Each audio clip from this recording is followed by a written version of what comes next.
What's the scene, guys? My name is Adarsh Varghese. Welcome to the first ever What's the Scene Hangouts.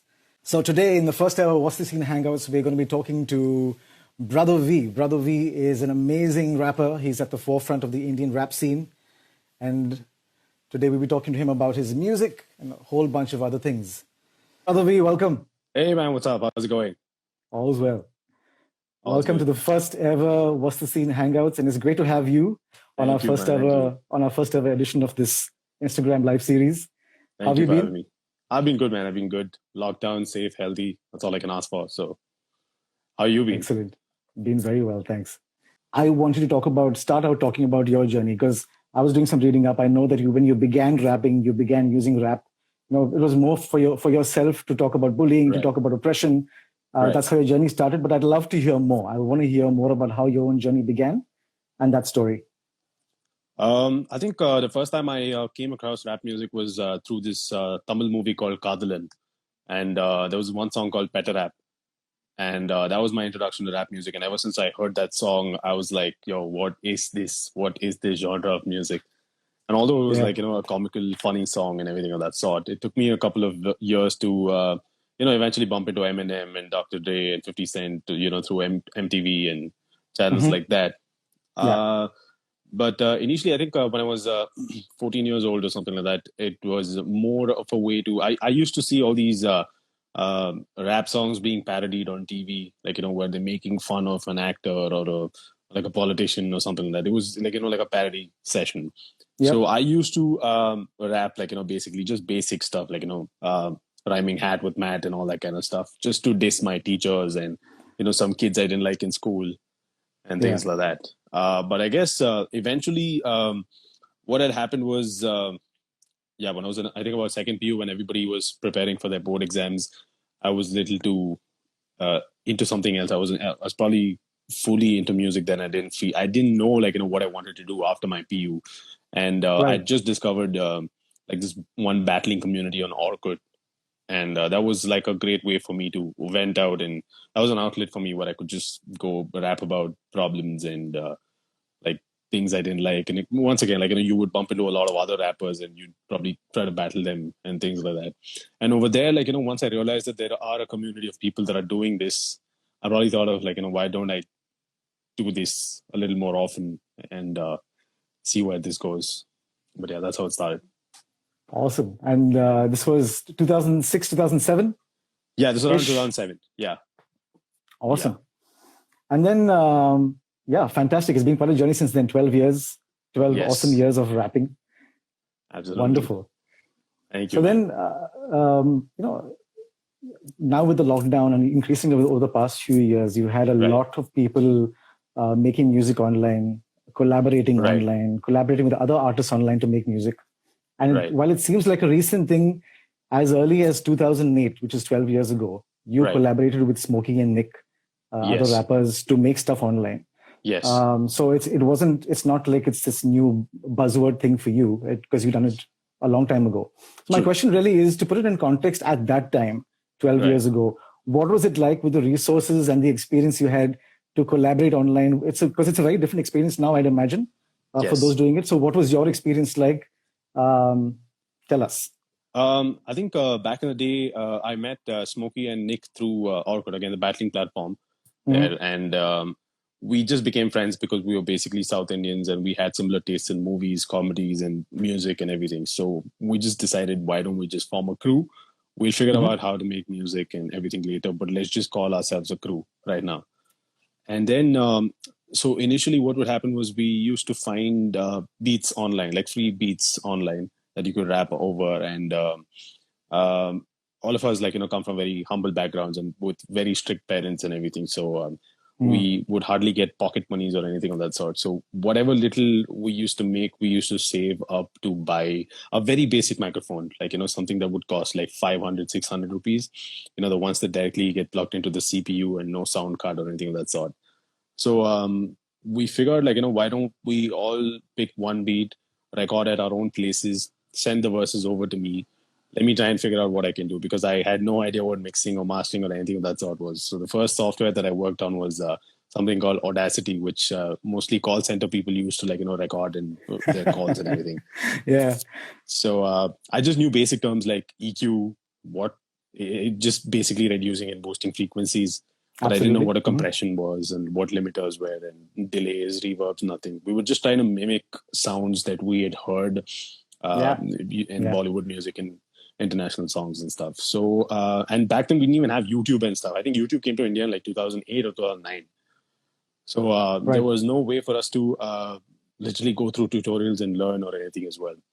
So we would just do a lot of trial and error, and a lot of our songs did sound like shit initially, but it was still better than not doing anything at all. So a lot of us, I mean, a lot of the rappers in the scene then were quite impressed by the fact that we were actually putting out audios rather than just writing down material and keeping it with us, and we were putting to use what we'd written, and we were actually rappers. Like we could rap, we could flow on a beat, and we had that cadence, we had the pronunciation, we had the lyrics and everything, and now people knew what we sounded like as well. So yeah, that's how it started off. It started off very small, and I think over the years we eventually stepped into the studio. We would save enough for like a 1 hour session, and we had to practice our asses off at home and Of go to the course. studio because we have only 1 hour, and Try to all of us minimize have to your nail. takes. Yeah, Try to have to minimize your nail takes, man. everything Yeah. in You like 1 or have to 2 nail takes. it. Yeah. Yeah, Yeah. and that's how it started. And yeah, and here we are. I mean, everybody's doing their things and they're doing great in their lives. Damn cool. Damn cool. So these tracks you put out were original compositions. They were not covers. They were just your own stuff. So what was it Yeah, like? yeah. So we used to get beats off the internet, or sometimes I used to produce. I'd started producing music as well. But all the stuff that we'd written was our own lyrics and stuff. So basically, in rap music, you don't cover other people's songs unless you're paying a tribute or something. But rappers generally write their own lyrics, and it's all about your story and what you Of feel course. about a subject matter. Yeah. So we used to write our own stuff. So everything was originals. Fantastic. And Yeah. I said fantastic, so I'm going to say fan question. Okay. Amazing Super. me. Yeah. Have you done any online collaborations since then? And are there any international collaborations we can look forward to?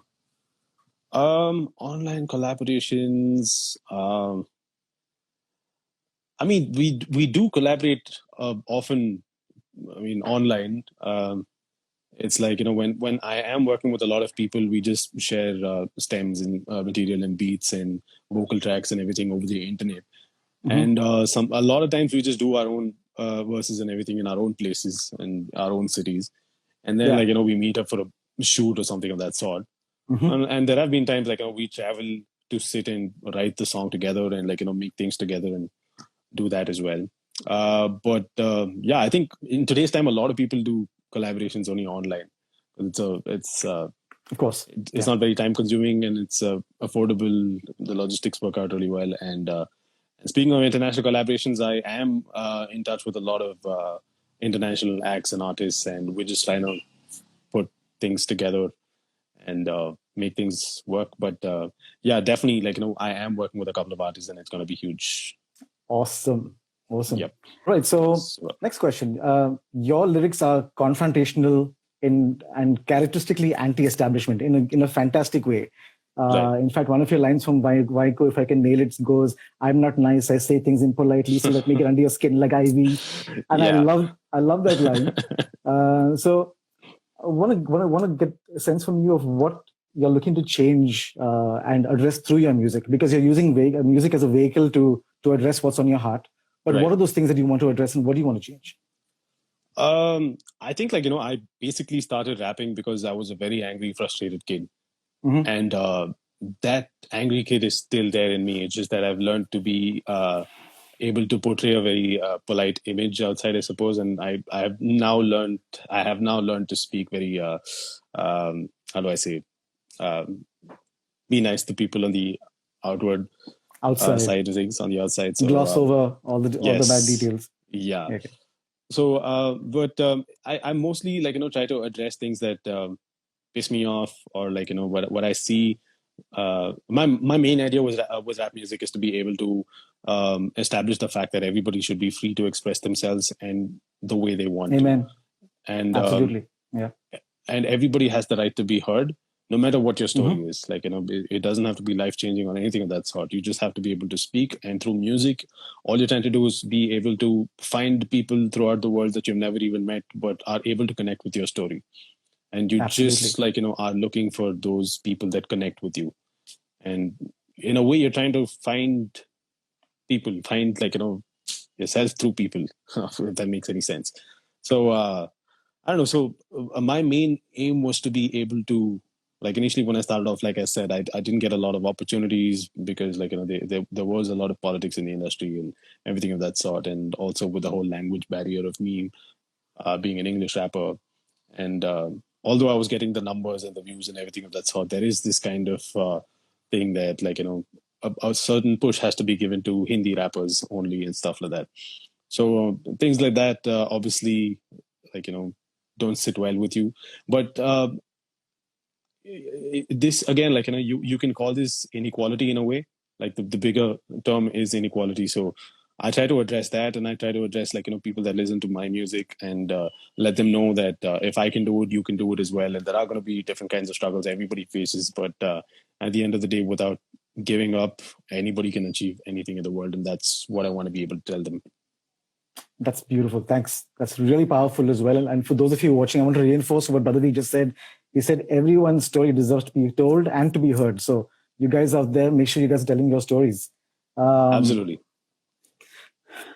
A while ago, you said, I mean, just as part of your previous answer, you said a lot of, because of the fact that you rap in English, you felt like you weren't getting, it was a little harder. It's like a brick wall that you have to push against at all times. Right. So do you feel, or was it a conscious decision on your part to sort of incorporate a more sort of distinctive South Indian flavor into your music to sort of help combat that sort of the perceptions at play and the preconceived notions and the preferences? So basically, I rap in English because at this point, I mean, I've grown up in Bangalore all my life, and Yeah, at a point, I feel like a lot of us think in English now. It's our thinking language now. So, absolutely. Yeah, and when I started off, the rappers that I used to look up to was people like Nas, Eminem, Tupac, and all these guys. So I didn't have, like, local role models to look up to at that yeah, point. So if I had seen, like, a lot of Hindi and Tamil or Kannada artists, like, kill it absolutely, probably I would have been like, oh, if these guys can do it, I can do this as well. So I would say the lack of, like, local role models at that point made me want to believe that, like, this is the only way to do rap music. And yeah. by the time, like, everybody had made it big with Hindi and Punjabi and other languages, I was also quite established in the English space. But with Mm-hmm. respect to the distinct Indian sound, I feel like it all, I think, initially started off as a joke, because you're used to listening to a certain kind of hip hop beat and everything. Mm-hmm. And when I used to produce music, I would just mess around with all these devotional songs and Indian samples, Carnatic loops, and folk drums and all that. And it used to sound really cool and funny at the same time. So I would just, like, take these beats and play it to my friends just to get a laugh out of them. But then Yeah, someday when I wrote something like legit and not parody-ish, and when I rapped on top of it, I realized that this can actually sound like a legit song, but this has its own flavor as well. And totally does. Yeah, that's when I was like, I think this could be my sound. And this is what I literally grew up with. I literally grew up listening to devotional music at home. I'd go out, like, there's Ganesh Chaturthi, and there's people, like, playing tamtes on the road. And I mean, there is so much of Indian music infused in our upbringing. I feel like this should be the sound that comes naturally to you when you're producing music as well. And it worked out absolutely. seamlessly. I'm so glad you chose to go down that route. Talking purely selfishly, because I've had Let Him Talk in my head all of yesterday, just literally on loop. I just love it. I love the way it Right. sounds. I love the backing, sort of it's sort of underpinned by this by the whole by the drums. Right, right, You can right, hear right, it right. constantly. So I just love that. So good Right. on Thank you, you, man. and keep it Thank going. you. I just love it. One more fan question. Okay. So changing gears. I mean, pretty similar to the previous question, but moving on from there, which is more about how you use music. So, what's the role of rap in the political spectrum in India, like the Hmm. West, where it started as a representation of Black culture? So that's the fan question. What's the role of rap in the political spectrum in India, like the West, where it started as a representation of Black culture? Um, I really don't think rap in India has that much of an impact yet in the political spectrum, because hip hop music uh, was kind of founded on the base of black oppression. I mean, oppression on black people, Of and course. that was a way to fight back. I mean, they used their voice, but by the time hip hop was here in India, it was already mainstream. You had people like Bacha and Honey Singh and all these guys, already rolling in all these Bentleys and fancy cars, and so it was already kind of mainstream in India at that point. Yeah. So there are people that still raise their voices and talk about in the streets, for example, with this whole gully rap movement. A lot of people now from the gullies and the slums of Bombay now have a voice to talk about where they come from and tell the country their stories, Yeah. and which is totally the opposite of rolling in a Bentley and with fancy women and stuff around you. So it's it's quite cool, but I do not know if it has a direct impact in the political space. I do not know, because I feel India in a way is still very conservative and a little too volatile in my opinion. I feel you unlike the West, you cannot say a lot of things and get away with it. You will get Yeah. hounded, and one wrong thing, and people from both ends will come and bajao you. So Yeah. yeah, and you might probably end up losing out on a lot of mainstream prospects as well, a chance to work with uh, big companies, big labels, big Big labels. brands, Yeah. like all those things, a lot of colleges and malls and all might not call you for performances and stuff like that. They expect a very family friendly, be quiet and just go with the popular opinion kind of a thing. But I guess that's where rappers stand out, because we don't care about that, and we have throughout the last 10-15 years been able to create our own base, and that's exactly why there's a movie based on us.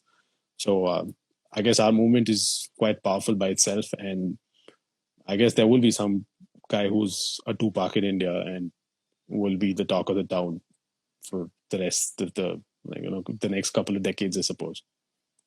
Absolutely. And I guess to some extent, it also is creating some sort of heightened political consciousness, or the need to speak out against the establishment or the government. And I guess people like you, Brodha V, and others in the scene are sort of Right. creating, sort of nurturing that mindset in the youth of today. So keep at it. Props to you. Thank you, man. But yeah, your answer sort of flows very well with my next question, and the question that the team at WTS have for you, which was, do you feel the need to censor yourself in an environment that is so politically charged and so polarized nowadays? We've got very strong opinions all the time. It's either this or that. There is no in between. So do you feel like you could be targeted for what you rap about? Is there um, ever that sense? I definitely do feel like that could happen. Again, this is this answer probably would vary from artist to artist, and in my opinion, I've been able to come this far and make it this big without having to work with a lot of big names in production houses or anything of that sort. So I have a direct connection with my fans, and I know how to invest my own money and make that money back. So Yeah. I'm not very worried about losing out on my business or anything of that sort, or any of my deals or anything per se. But I do feel the more popular you get, people do find ways to bring you down, and people could just find any little flaw, any little mistake in what you say, and they will uh, Hmm. build a story around it and try to bring you down. So That's right. Yeah. it can happen. It has happened to the biggest of artists, and it can happen to me as well. Yeah. Well, I hope not. But Hope yeah. not. We'll see. Anyway, you mentioned Gully Boy just a few minutes ago. So the scene is very different from when you first started. You started in 2008. Just to put this in context for those of you watching, that's 12 years ago, folks, which is a good 10 years before Gully Boy came out.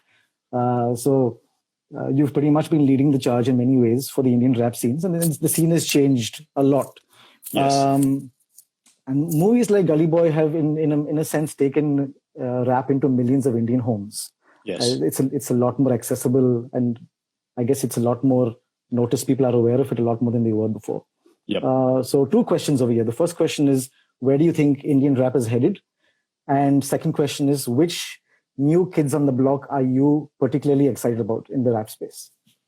I think rap in India is the next big thing. Like, in a few years, I think it can be on par with the reach and the listenership that Bollywood music has. It's just that, like, Bollywood has some of the biggest producers and labels and everything of that sort. And it's going to take a Yeah. while for, like, India to have another Jay-Z or Dr. Dre or something of that sort in order to be able to push that kind of funding into this space. And that's when you get all the radio plays, the TV plays, and everything. But as it is, like, rap music is so popular right now. Every YouTube content creator, every ad, every jingle in India right now uses a lot of rappers and rap music in it. So, and that's also because I feel like rap music is a lot easier to make compared to other genres of music. You just need a two-track beat, and you just need your pen and a pad, write what you want, and it's easy to just record on a mic. And a lot of people just record on their phones and Good mix it point. and Yeah. do it. It's very accessible, and anybody can do it, and anybody with a story can do it. All you need to do is this, like, all you need to have is a sense of lyricism and a sense of rhythm, and Yeah. and you're good to go. You don't need years of practice and training or anything of that sort as well. So a lot of new kids are going to keep coming up. There's going to be one rapper from my area that's going to kill it, and three other kids are going to look at him, and 2 years from then they're going to start rapping, and that's how rapidly the scene is going to spread. And Yep. that being said, Great like, point. I am really like I'm not very. I wouldn't want to pick, like, one or two names, but I would say, like, I'm really looking forward to hearing a lot of rappers from a lot of smaller towns and regions, especially, like, because Bombay and Delhi have their scene going and they're killing it absolutely. It's just that I feel like a lot of people from Bangalore, Chennai, Hyderabad, Kerala, the Northeast, Kolkata, Madhya Pradesh, Rajasthan, all these guys need to be heard as well. And I want to know, like, what stories they have to offer at this point, and Thank looking you forward so to that. much for saying that, because I personally and as a part of Team WTS completely endorsed that the second part of what you said, which was we want to hear all the stories, we want to hear all the new artists. In Yeah, fact, what What's the Scene is also about is showing off Indian artists to the world. So all you guys out there who want to share your story and want your story to be told, we are there to help you tell it. So please share your new music with us, absolutely, and please also know that Brother V is also rooting for you guys. absolutely, So 100%. completely rooting for you. All right. Thanks for that.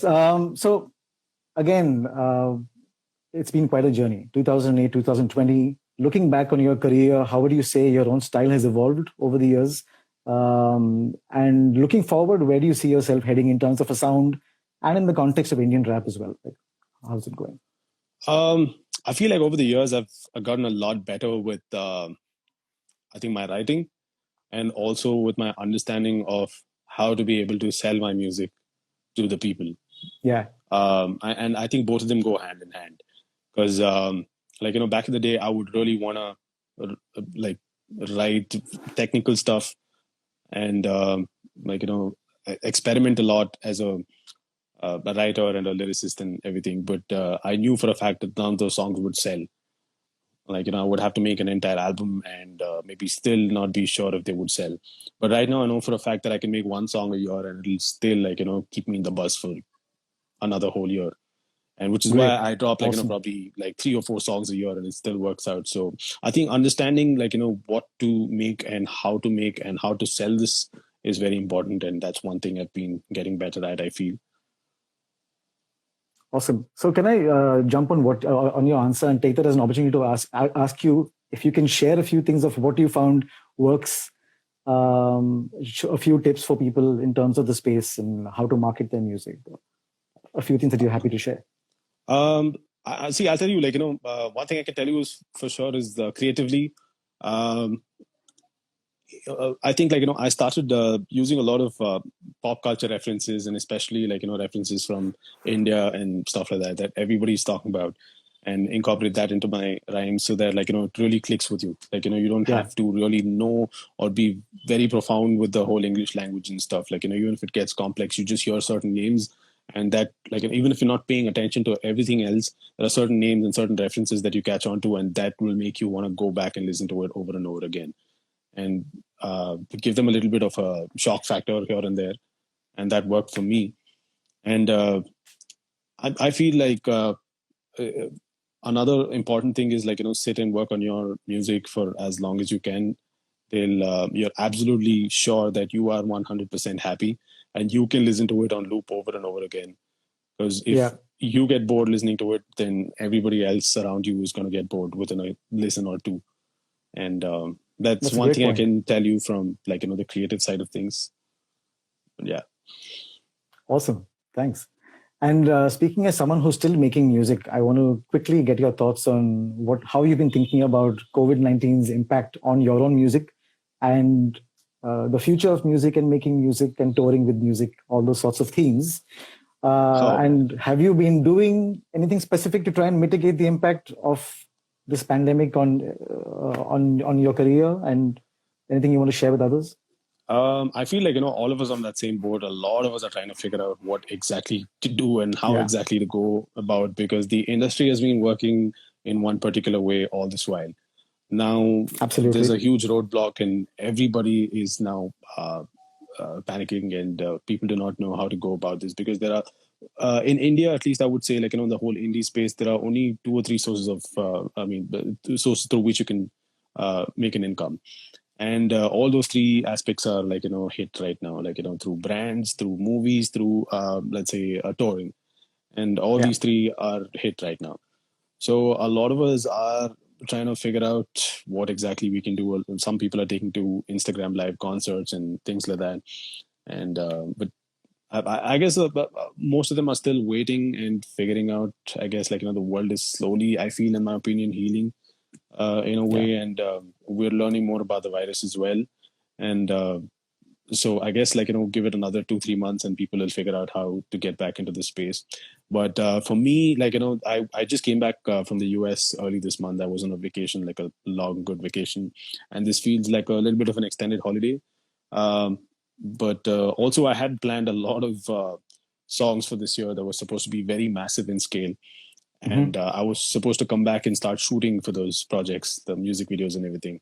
But now it Yeah. feels like, it kind of feels a little impossible at the moment to be able to shoot on such a massive scale. So I've gone back to the drawing board, and now I'm working on another set of songs altogether, which I can, like, make in a certain budget, and, like, that is still relevant, and I can shoot with a certain budget and with just very minimal people around.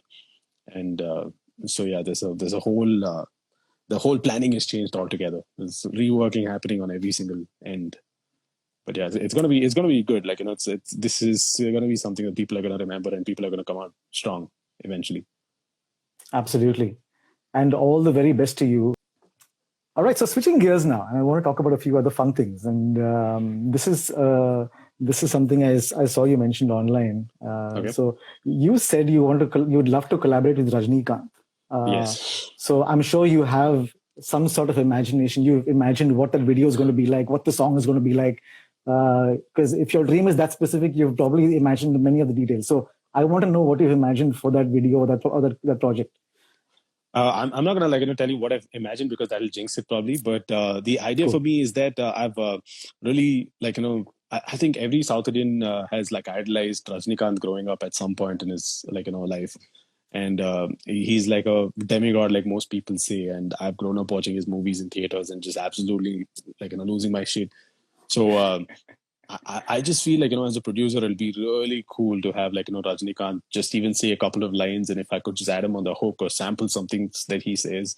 And Hmm. even if you notice in my song "Let Him Talk," there's a dialogue, like, from Padayappa, where, like, he says "Poda," and I've chopped it out and used that in Absolutely. my track as well. Yeah. So I was like, anything Rajnikant is welcome, and it'll be huge. I Amen. don't see that happening, May it but be. it'll be great if it happens. Cool. I really hope it does. I'd love to see that. Likewise. Advait asks, in fact, he sent this question in a little earlier. So Okay. Advait's question is, in one of your singles, you talk about wishing to find a girl like Emma Watson. So how is it going? How is it going on that front? Tell us, Brother V. uh, how's it going finding a girl like Emma Watson? I don't know. Like, I think the Anglo Indians left, like, India a long time ago, and I haven't been to UK yet. So someday, hopefully, someday. By the way, yes, contextually, I think I saw a comment from Lena that says, "Wish we could date." So, Lena, I've already put in a good word, Lena. Just letting you know. Um, all right. So, next question from Sucharit, and Sucharit asks, I love this question. So he says, asks, do you have any sweet revenge stories of how you replied to people who doubted you? Um, I think the simplest thing is like it was a huge hassle initially for me to get radio plays and TV plays because of the kind of content I was making, and also because of it being English and everything. And then I made this song called Nachne Ka Shauk with Raftar, where we Yeah. literally diss TV channels and their programming heads for playing very basic stuff, and hooks that repeat over and over again that don't have any sense of the song. And they ended up playing that song over and over again on TV, although it was a diss for them. So I was like, wow, it's nothing better than dissing people and them just lapping it up. So that was cool. Awesome. I see a question from Anirudh Joshi in the feed, and he asks, how did Atma Rama happen? That's his question. Atma Rama happened, I think, in around 2010 or 11. I was working on my first mixtape called Death Punch around that time, where I was just compiling songs that I'd made, and I was putting them on a CD so I could distribute it to music directors and labels and stuff, so that I could get more work out there. Yeah. And so I remember when I was a kid, every day I used to wake up in the morning and come downstairs, and this shloka used to keep playing at home, and that kind of was always stuck in my head, and I really liked that shloka as well. And someday when I was just writing stuff, I had all the lines written and everything, and I didn't have a hook for it. And I'd written a lot of different hooks, and I just wasn't satisfied. And then I just out of boredom, I suppose, I just hummed that chorus, Atma Rama. And I was like, wow, this sounds good, and it also makes sense with what I've written. And I just called my buddy over, Avinash, who was my classmate then in film school and audio school. So he came and leered the track, and the rest is history. That really did wonders for me. Awesome. Yeah. Great. When can we expect your next single? And I think a lot of people want to know, when can we expect your next track? The plan is to somehow try and make it happen in the next 45 days. It's a huge project. And we're just trying to figure out how we can wrap a lot of things up with this pandemic in mind. But yeah, we're constantly working every day of our lives trying to make things work. And like I said, it's actually a very hard time because nobody exactly knows how to go about doing things at this moment. But lots of unknowns. Yeah. So but we're trying to make things work. But hopefully in the next 45 days. Yeah. So for all of you watching, I think that puts us around the last week of July-ish. So look out for it then. Hopefully. Dhruv AK Music, I hope I got that right. Yeah, Dhruv AK Music, his question is, how do you write meaningful things and not just common things like struggle and flex and all that? So I think I've understood his questions, and I hope you understood his question as well. Now I feel like I can't make a song about struggle and flex again because I'll be letting him down. I don't know, man. I just write what comes to my mind and what I'm the emotions that I'm going through, and I just put them down all on paper, and I just make the song. I really don't give it a lot of thought. I don't plan that this is what has. I don't think like a businessman. When I'm working, I think like an artist. Whatever comes, I just make it and put it out there. There you go, Dhruv. That's your answer. And I think that also answers Rankit's question or Ankit's question. I think his Dagar Ankit asked, how shall I start writing? I'm getting interested in rapping, so please guide. And Ankit, I think Brodha V has already answered your question, because he says that he's doesn't really think about what he's writing, but he feels the emotions and what's really important to him, and he just begins writing. Is that it? Absolutely. I mean, if you're angry, just write about everything that makes you angry and what you would do, in a hypothetical situation if you're really angry, except for wanting to murder people and stuff, because I'm not responsible for that. But just write whatever comes to your mind, write them down, go learn up new words, increase your vocabulary, everything really works out for you. And once you've written down 100 lines, see what the best 32 lines are, and then make 2 verses out of them. And it could work out for you. That's a good way to start writing. That's a great tip. That's a great tip. I'm seeing lots of questions from people with the same question, which is Okay. why Brother V? Why did you choose the name Brother V? How did that happen? So I think in my earlier days when I just first started rapping and I needed an MC name, I did go by a lot of different names back in the day. But when I legit wanted to start making music and putting my name on tracks and everything, I really needed a proper name. And the V in Brother V stands for Vignesh, which is my name.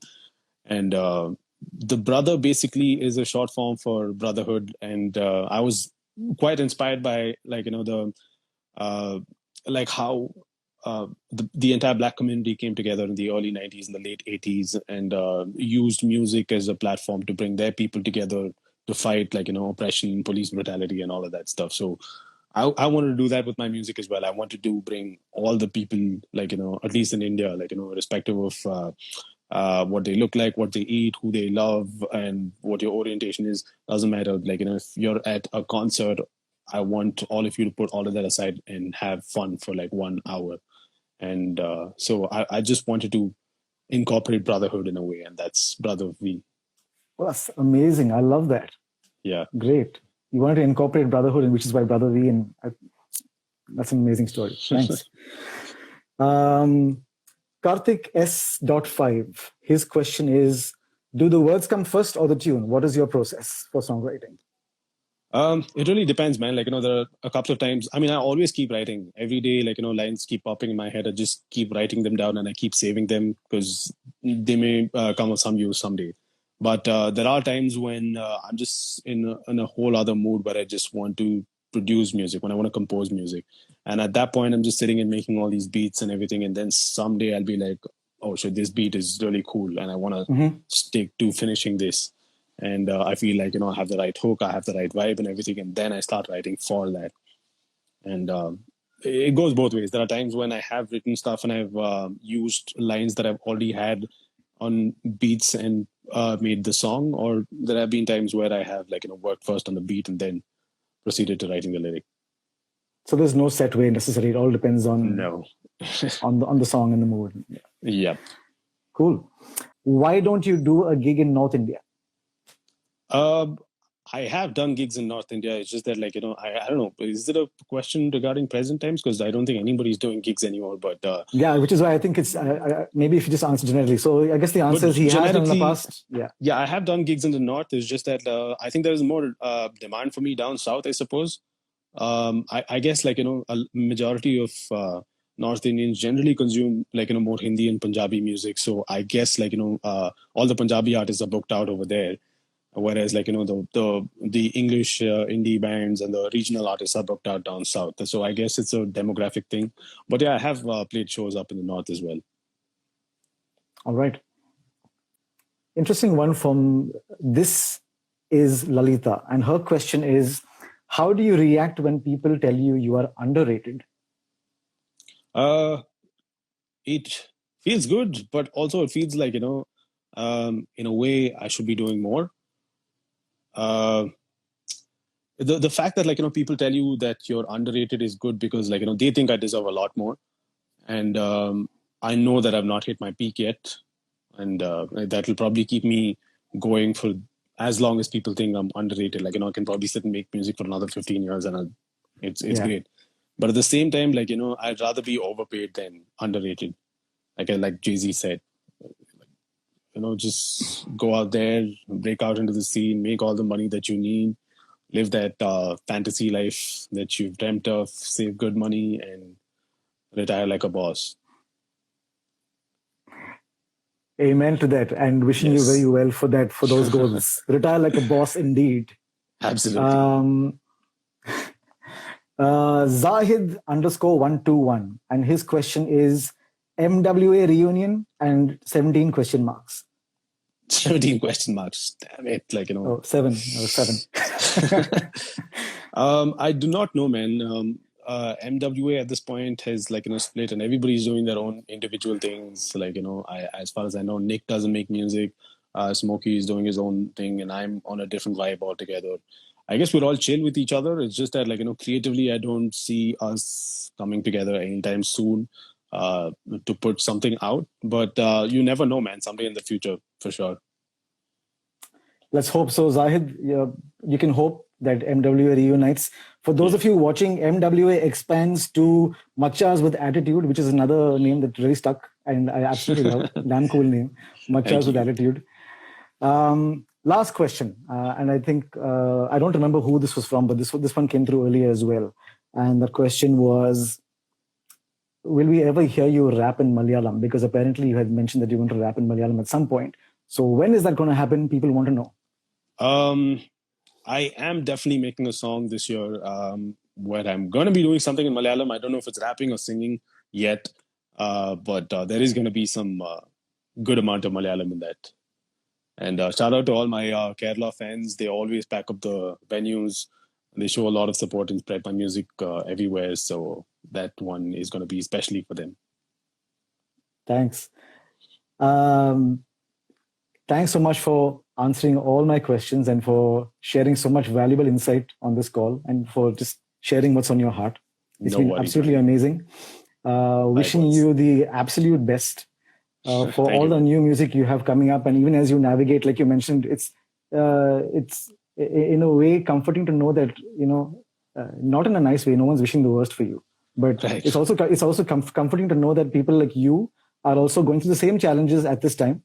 Yes. And it's something that all of us are facing. So wishing you the best as you navigate these next few months. Wishing you the best for your music and for all that lies ahead. Thank you, man. Thank you so much. Very well. Please look out for Brodha V's music. His next single is coming out at the end of July. So look out for that. Look forward to that. And also want to reiterate that What's the Scene is there for all you aspiring artists.